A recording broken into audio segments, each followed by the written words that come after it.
you awake? I thought I heard you get up. Yeah, I'm awake. Sorry, I just can't sleep. Are you thinking about him? Yeah, a bit. Usually get back to sleep, my love. I'm fine. No, it's okay. What else is on your mind? I don't know. It seems weird, but I had one of the most vivid dreams of my life. I saw a fox on a snowy mountain, just looking confused and worried. Those eyes. I can't get those eyes out of my head. She was running in the windy snow, looking for something. Do you think it has to do with you and what's been going on? I don't know. It was just a dream, Rachel. They're not meant to make sense. A lot's happened the past couple days, that's all. Well, if you're not going to sleep anyway, you should tell me. I want to hear. All right.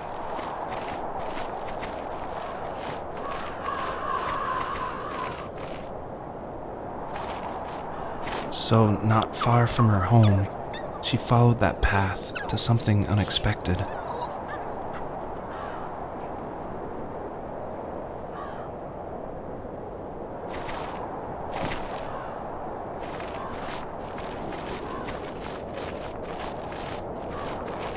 She couldn't stay, though. She had to find her other 2 children. So she took that path. She followed it towards something ancient. Something with answers.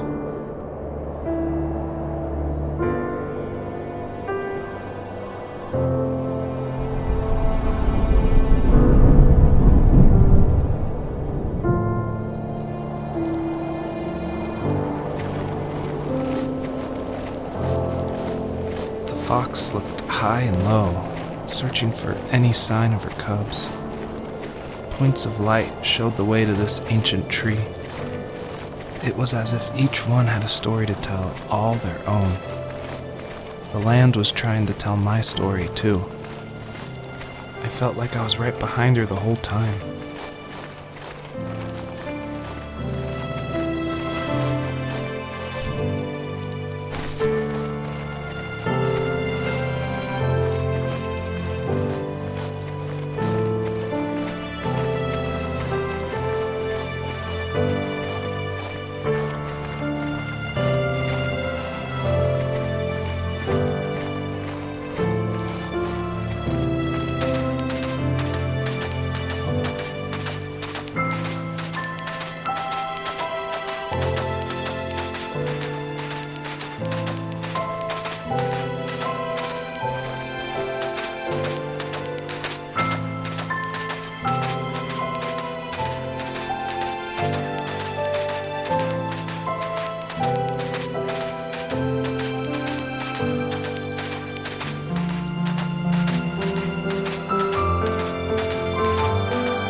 Usually those kids would leave me alone, but somehow they could tell I was different.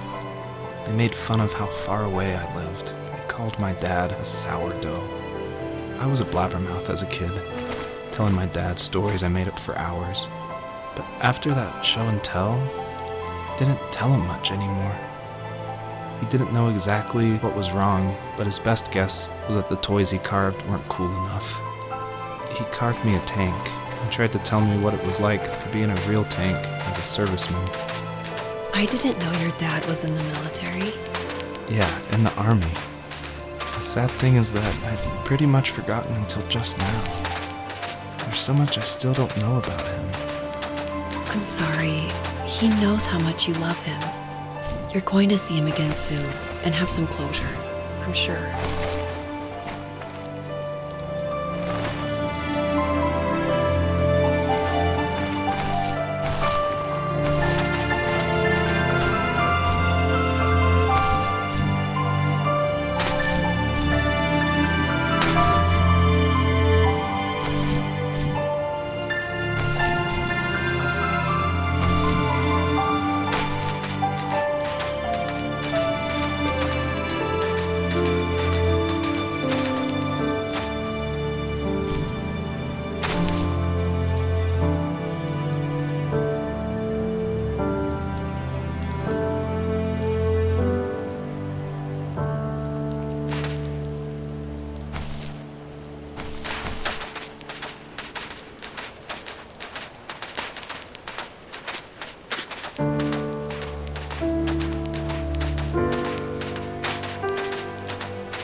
The older I got, the more I withdrew.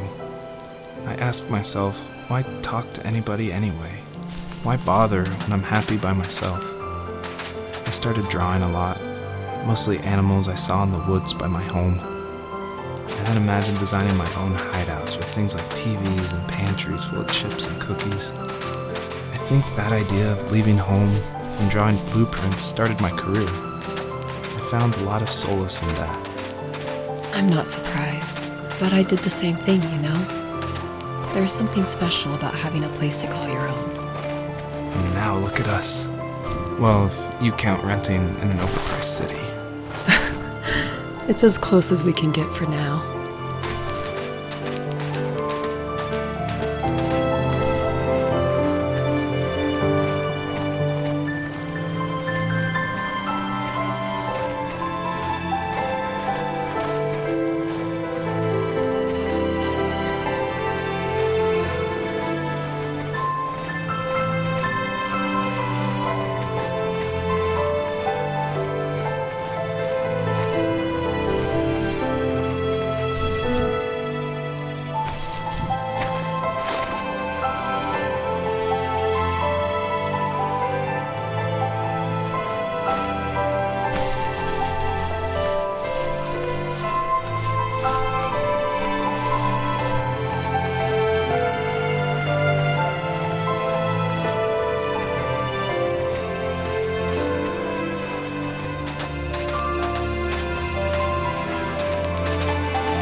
My teenage years were full of sketching, angst, and trouble. I wasn't popular or unpopular. Maybe just forgettable. I guess that gave me a sense of freedom, so I hung out with crazy kids, doing crazy things, even though I mostly just watched the chaos ensue. We did it all. Put fireworks in mailboxes, hide roadkill in people's garages, break windows of the barber shop in Anchorage. My dad was furious, but he was so busy working he couldn't do much to stop me from going out. I think being an adult means there's no one to stop you making hard decisions. He had to make a living, and he couldn't be in two places at once. Yeah, I realize that now. But at the time, I was sure he was more interested in growing his business than what was going on with me.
He was working another late night, and my friends were over, saying how bored they were and how they had come all the way out to my house for nothing.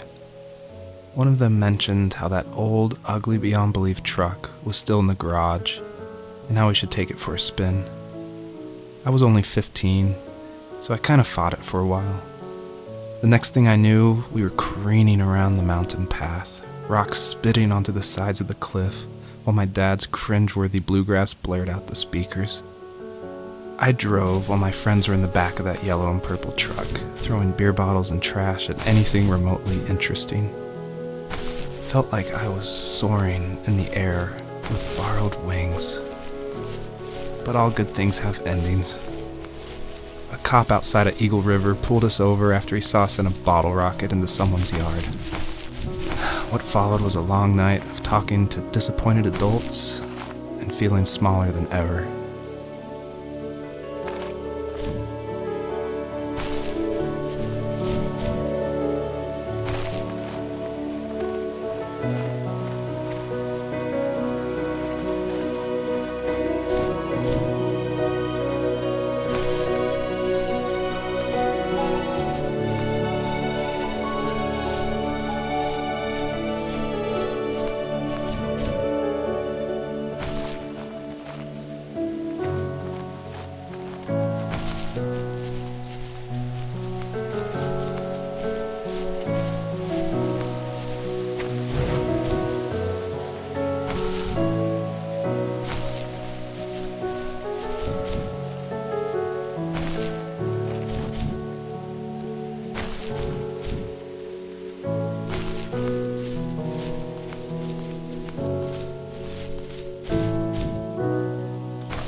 After he drove me home from the police station, I blew up at him, saying how I never wanted to be like him, how I was going to be someone and leave that hick icebox for good. He just looked forward at the road with tired eyes. I took out that bluegrass tape from the cassette deck and chucked it out the window. In my sage teenage wisdom, I thought I had proved the ultimate point, but my dad had a different idea. He slammed the brakes, slowly bowed his head while gripping the steering wheel, and finally looked at me. All he said, like it was a polite request, was, "Make this right." I sat there in silence, fuming, but I eventually got out and combed every square inch of the woods, muttering profanity after profanity. I found it 30 minutes later, near a small waterfall off the road. I went back to the truck, put the wet tape back in, and sure enough, it worked. We didn't speak another word to each other the rest of the night. Wow, I knew you were a crazy teenager, but It's hard to believe, isn't it? It surprises me too. It's like I didn't really know who that kid was back then. I bet my dad thought the same thing over and over. It's almost like he was saying, "Make this right," to himself, more than to me.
My friends would laugh about that night and talk about how crazy it was, and I laughed along, pretending it didn't bother me. But it did. I imagined my friends growing old in the bush, unable to find that thrill in those godforsaken ice fields. It's like those mountains were a literal wall, keeping me from leaving, where all I would have to look forward to are lumber yards and evening beers. I had to climb over. That was my only goal for a long time.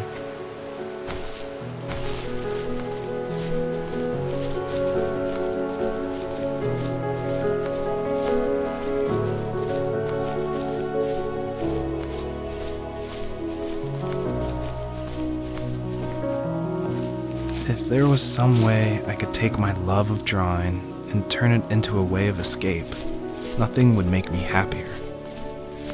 I wanted to create instead of tearing trees down.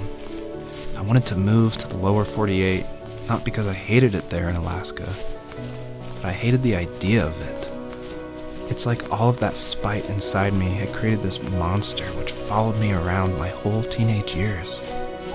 I put so much energy into doing what others didn't expect of me. Why did I do that? There's one fact you're forgetting, though. If you didn't have that fire in you, we probably would have never met. You're absolutely right. Maybe the destination is all that matters in the end. But then why am I awake? Why am I seeing this fox go on her journey? And why can't I stop thinking about my dad?